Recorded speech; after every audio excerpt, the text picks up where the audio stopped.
श्रोताओं नमस्कार। आकाशवाणी के क्षेत्रीय समाचार एकांश जम्मू के महिला सुरक्षा एवं सशक्तिकरण संबंधी मासिक कार्यक्रम में आपका स्वागत है। श्रोताओं, अगस्त का महीना शुरू हो चुका है और जब हम अगस्त की बात करते हैं तो हमें अपना स्वतंत्रता दिवस याद आता है। स्वतंत्रता दिवस को हम मनाते हैं और हमारी स्वतंत्रता को बरकरार रखने में, हमारी सीमाओं की हिफाजत करने में हमारी सेना का बहुत बड़ा हाथ है। सिर्फ सेना ही नहीं, सभी सशस्त्र बलों का, अर्धसैनिक बलों का बड़ा हाथ है। महिलाओं संबंधी इस कार्यक्रम में आज हम आपसे मिलवाने जा रहे हैं विकास मन्हास जी को, जो कि सोल्जर स्टोरी टेलर हैं। जी हाँ, ये उन माताओं, उन बहनों, उन बीवियों को जाकर मिलते हैं जिन्होंने युद्ध में या अपनी ड्यूटी के दौरान हमारे सैनिक वीरों को खोया है। ये किस तरह से काम करते हैं, इन्हीं से पूछते हैं। विकास जी, आज के इस कार्यक्रम में आपका स्वागत है। थैंक यू सर, मुझे बुलाने के लिए। हमारा ये कार्यक्रम महिलाओं के सशक्तिकरण के बारे में है, उनकी सुरक्षा के बारे में है। लेकिन जब हमें आपके बारे में पता चला कि आप जो वीर नारियां हैं उनके लिए काम कर रहे हैं, उनको मिल रहे हैं, उनको सुन रहे हैं, तो हमने चाहा कि क्यों ना अपने कार्यक्रम में आपको बुलाया जाए और हम ये बताएं कि हमारी वीर नारियां किस तरह का जो चुनौतियां हैं उनका सामना करती हैं, उनकी लाइफ में किस तरह की परिस्थितियां आती हैं। एक थोड़ा सा क्लैरिफिकेशन यहाँ पे आपसे करना चाहूंगा कि हम अगर ये शब्द का प्रयोग ना करें कि मैं उनके लिए कुछ काम करता हूँ तो वो ज्यादा उचित रहेगा। जी, मैं बस ऐसे परिवारों के पास जाता हूँ, उनके साथ समय व्यतीत करता हूँ, उनको सुनता हूँ और जो भी मुझे कहानियां उस सैनिक के बारे में, उसके परिवारजनों से मुझे जानने को मिलती हैं, तो वो मैं बाहर आके किसी भी माध्यम से जो भी सुनना चाहे मैं उसे सुनाता हूँ। जी, मोटा मोटा ऐसा ही है। अगर मैं आपसे एक बात कहूं, जैसे कि दुनिया में बड़ी सारे इश्यूज और प्रॉब्लम्स हैं। हम अनएम्प्लॉयमेंट की बात करते हैं, टेररिज्म की बात करते हैं, पोल्यूशन की बात करते हैं, ना जाने तरह तरह की बातें होती हैं। लेकिन जो मेरा एक अपना व्यक्तिगत मानना है, जो भी मुझे लगभग 20-25 साल ये सब करते देखते हुए जिस चीज का मुझे आभास हुआ कि दुनिया में जो सबसे बड़ी प्रॉब्लम अभी है वो ये है कि उसके पास कोई सुनने वाला नहीं है। जी, अकेलापन हम कह सकते हैं। यस, जैसे अगर मैं अपनी ही बात करूं, मुझे समझाने वाले बड़े सारे लोग मिल जाएंगे, मेरी गलतियां निकालने वाले बड़े सारे लोग हैं, मुझे मोटिवेट करने के लिए आजकल मोटिवेशनल स्पीकर्स की भरमार है जी, मुझे सलाह देने के लिए वकील पैसे वाले भी हैं, मुफ्त के सलाहकार भी हैं जी। बट ऐसा शायद ही कोई व्यक्ति मेरे पास, आपके पास या जो भी कोई ये कार्यक्रम सुन रहा है उसके पास नहीं है, जो उसके पास आए, बैठे और वो इंसान अपनी दिल की बात खुल के उससे करे जी। और वो जो इंसान सुन रहा है वो एक तो जजमेंटल ना हो जी, दूसरा उस पर सवाल ना खड़ा करे जी। तो मैंने यही एक चीज का आभास किया। एक वीर नारी, वीर माता या बच्चे या बाकी दोस्त या पिता या भाई जो अपने किसी परिजन को युद्ध भूमि में हमारी सुरक्षा हेतु खो देते हैं, उनको उसके बारे में बहुत सारी बातें करनी होती हैं। 2 दिन, 3 दिन या 5 दिन मीडिया वाले, अखबार वाले, रिश्तेदार, पड़ोस वाले सब तो घर पर हैं जी। लेकिन शायद 10वें दिन के बाद या 13वें दिन उठाने के बाद फिर घर में वो अंधेरा है, वो सन्नाटा है और वो अकेलापन है। जी, विकास जी, आप जो वीर नारियां हैं उनसे मिलते हैं, उन माताओं से मिलते हो, उन बहनों से मिलते हो, उन बच्चियों से मिलते हो जिन्होंने अपना पिता खोया है, अपना पति खोया है, अपना बेटा खोया है, अपना भाई खोया है युद्ध में या अपनी ड्यूटी को अंजाम देते हो। उन सैनिकों के परिवारों से आप जाकर के मिलते हो, तो उन महिलाओं की स्थिति कैसी होती है, वो किस तरह का महसूस करते हैं? जैसे आपने कहा कि जब वो शहीद होते हैं या उनके जो समारोह होते हैं या उनको श्रद्धांजलि दी जाती है, तब तक मीडिया भी सजग रहता है, लेकिन उसके बाद वो परिवार वाले अकेले होते हैं, चाहे वो उनके पिता है, माता है, बीवी है, बेटी है, बहन है, तो उनको किस तरह की कठिनाइयों का, इन महिलाओं को किन तरह की कठिनाइयों का सामना करना पड़ता है? एक तो माता है, एक धर्मपत्नी है और एक पुत्री है जी। तीनों का अपना संघर्ष है। माता के अपने संघर्ष है, माता को यह है कि अब बूढ़ी अवस्था में मेरे साथ क्या होगा। आजकल तो दुर्भाग्यवश बच्चे भी एक ही हैं जी। एक जमाना था जब 4-5 बच्चे होते थे, चलो अगर एक बच्चा वीर गति को प्राप्त भी हो गया तो बाकी लोग हैं जी। आज पेरेंट्स का यही सबसे बड़ा एक चैलेंज है। अगर मैं धर्मपत्नी की बात करूं, बड़ी छोटी सी अवस्था में 20 साल, 22 साल, 25 साल में वो विधवा हो जाती है जी। और एक सिंगल लेडी का इस सोसाइटी में रहना, मुझे ज्यादा उसके ऊपर कुछ कहने की जरूरत नहीं है। हैं। जी, कितना She कठिन has होता to है। face all the challenges। और कई बार उसका छोटा सा बच्चा भी, और कई बार बच्चा पैदा भी नहीं हुआ होता, जी। पर शी इज प्रेग्नेंट, वो भी होता है। तो वो चैलेंजेस उसकी एक अलग हैं। जैसे पिछले कुछ सालों में कंपनसेशन इतना ज्यादा इसमें आ गया है, स्टेट की तरफ से, सेंटर की तरफ से, फौज की तरफ से या बाकी एनजीओज की तरफ से, तो वो financial handling they become more vulnerable for the society कि इस लेडी के पास इतना पैसा उसको है, ठगा जाए या मिसगाइड किया जाए या किस तरीके से पैसा ऐंठा जाए उनसे, जिसमें कि उसको समाज से ज्यादा परेशानी तो अपने ही परिवार से होती है। जी।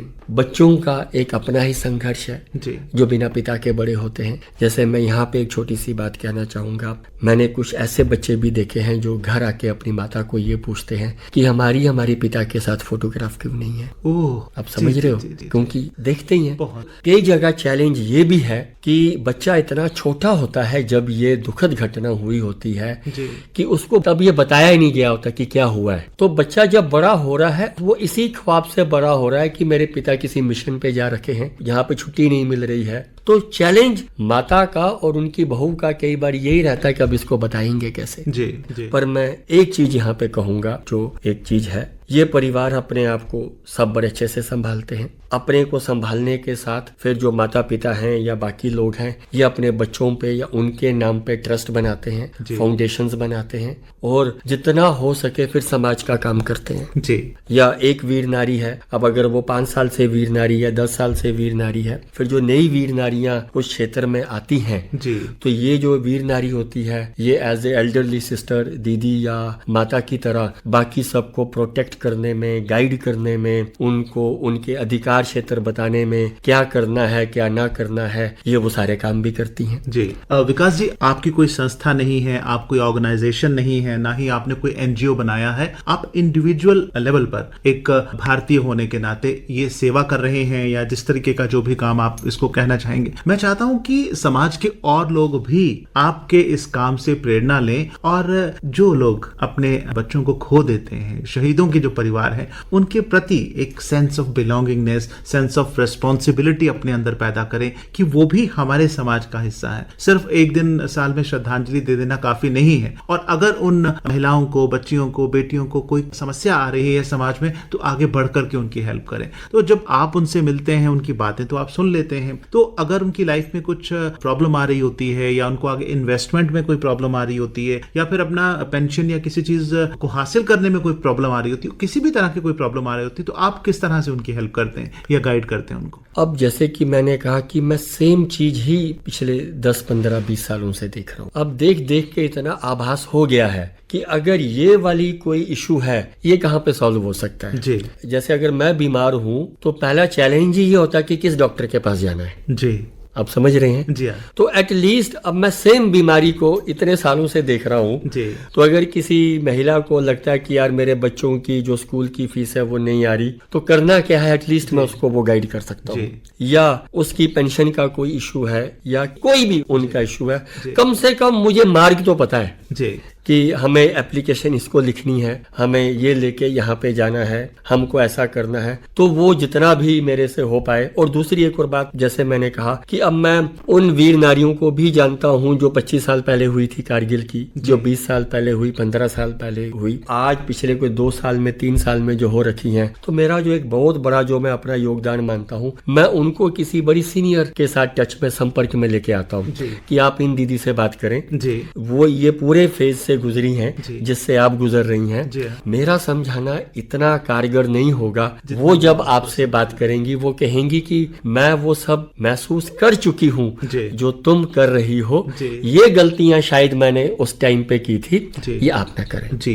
मनहा साहब, आप हाल ही में करगिल विजय दिवस के सिलसिले में करगिल गए थे, राइट? वहाँ आपका जाना किस सिलसिले में था? आप कुछ बहनों को, वीर नारियों को लेकर गए थे या किस तरह से आपका वहाँ जाना कैसे हुआ? ये जो अभी 25 साल जो कारगिल के हुए, मैं अगर कहूँ तो मैं बड़ा सौभाग्यशाली था कि भारतीय सेना ने मुझे वहाँ पे ऑफिशियली बुलाया जी कि आप आइए। जी मुझे तो बहुत ही अच्छा लगा जी कि मुझे बुलाया गया वहाँ पे। तो मैं किसी को लेके नहीं गया था, जी। ये फौज के द्वारा ही एक कार्यक्रम ऑर्गेनाइज किया गया था। जी तो वो हर साल कुछ परिवारों को वहाँ बुलाते हैं जो कारगिल में शामिल थे। जी तो इस बार भी लगभग 20-25 परिवार वहाँ पे आए थे। हमारे जम्मू से एक हवलदार दलेर सिंह भाऊ थे 12 जैकलाई के, तो उनकी धर्मपत्नी शारदा दीदी वो भी आई थी। अगर मैं उन्हीं की बात करूं, शारदा दीदी जी ने पहले अपने हस्बैंड को लड़ाई में खोया, जी फिर दुर्भाग्यवश उन्होंने अपने पुत्र को भी एक रोड एक्सीडेंट में खोया। जीवन का संघर्ष सब चलता रहा। उन्हें एक पेट्रोल पंप भी अलॉट हुआ, उन्होंने उसको भी बड़े सक्सेसफुली मैनेज किया।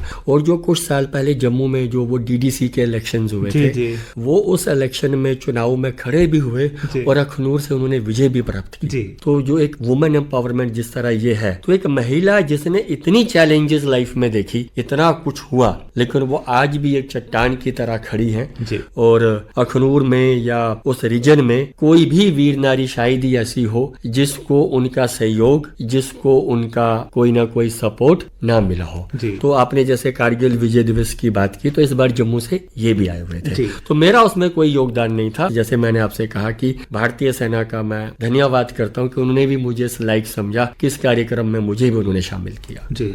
आप इन लोगों से मिल रहे हैं, काम कर रहे हैं, कैसा महसूस होता है आपको इनके लिए काम करके? मैंने देखो शुरू में भी एक चीज कही थी, काम करना एक वर्ड शायद हमें यूज नहीं करना चाहिए, बट मैं इनके पास जाता हूँ, मिलता हूँ, जो भी हो सके। अपनेपन का एहसास इनको Yes, लगता है कि जितना मैं कहता हूँ इतना प्यार मुझे इन लोगों ने दिया जो शायद मुझे कभी नहीं मिलता। जी जैसे एक लाइन है जो मैं अक्सर कहता हूँ कि इस धरती पे जो भी कोई आता है ना, कहा जाता है कि वो अपने कुछ कर्म सुधारने के लिए आता है, जी। अदरवाइज मृत्यु लोक में आपको नहीं आना होता, जी। ऐसा कहा जाता है। जी जी हिंदू मैथोलॉजी। हाँ, तो उस पे मुझे ऐसा लगा कि जब आप धरती पे आते हो, अगर आप किसी और के दुख को अपना दुख बना लो, उसके साथ जूझो, उसके साथ संघर्ष करो, तो भगवान आपको आपका कोई दुख नहीं देगा। जी क्योंकि आपको दुख के साथ जूझना ही है ना। जी। जब आप किसी और के दुख को अपना समझ के नहीं जूझते, फिर भगवान को आपका अपना देना पड़ेगा। जी। तो ये मेरा एक सबसे बड़ा इस जर्नी का लेसन रहा है, जो मैंने सीखा है, जो मुझे मिलता है कि मैं इन सब के उस दुख में इतना ज्यादा शामिल हो जाता हूँ कि भगवान ने मुझे आज तक कोई अपना दुख जी नहीं दिया। वो एक गीत भी है ना कि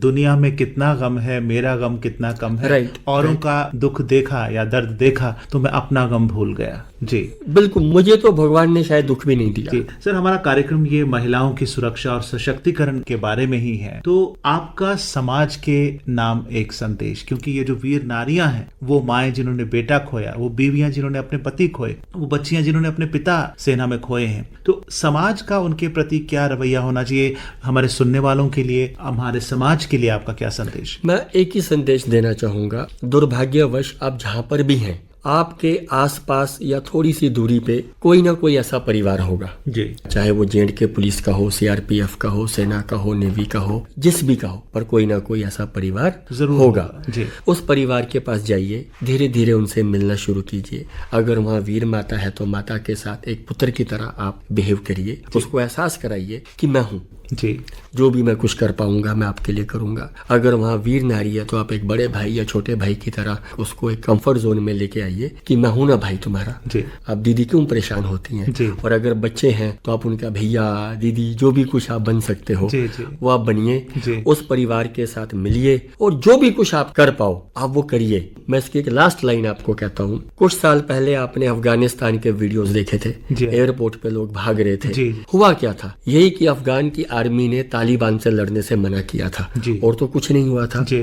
अगर मैं अभी आपके इस मंच पे बैठ के इतनी बड़ी बड़ी बातें कर रहा हूँ, जी हाँ। इसलिए नहीं कर रहा हूँ कि मैं बड़ा बहादुर हूँ जी। या मैं बड़ा शक्तिशाली हूँ, जी। इसलिए कर रहा हूँ कि कोई तो है जो मुझे अभी अरनिया बॉर्डर पे, आरसपोरा बॉर्डर पे, अखनूर बॉर्डर पे मुझे प्रोटेक्ट कर रहा है। जी। अगर भारतीय सेना भी अफगानिस्तान की तरह युद्ध छोड़ने से मना कर दे, शायद मेरा भी सतवारी एयरपोर्ट पे कोई वीडियो बने जो पूरी दुनिया में वायरल हो। जी। तो लेकिन उन्हीं सैनिकों में से कुछ सैनिक हैं जो कभी घर वापस नहीं आ पाते। जी। तो अगर हम उस परिवार को कुछ थोड़ा बहुत कर पाए, उससे बड़ा शायद पुण्य का काम हम अपने लिए नहीं कर पाएंगे। विकास मनहास साहब, आप हमारे आज के इस कार्यक्रम में आए और कितनी जानकारी की और कितनी दिलचस्प और अच्छी अनोखी बातें आपने हमें बताई। हम महिलाओं के सशक्तिकरण और उनकी सुरक्षा की बात करते हैं, लेकिन मैं चाहता हूं कि हमारे सुनने वाले वीर नारियों को ना भूलें, उन माताओं को ना भूलें, उन बीवियों को, बेटियों को, बच्चियों को, बहनों को ना भूलें जिन्होंने अपने किसी को खोया है युद्ध में। आप यहाँ पर आए और ढेर सारी अनुभव और जानकारी हमारे साथ साझा की। आपका बहुत बहुत शुक्रिया। धन्यवाद सर।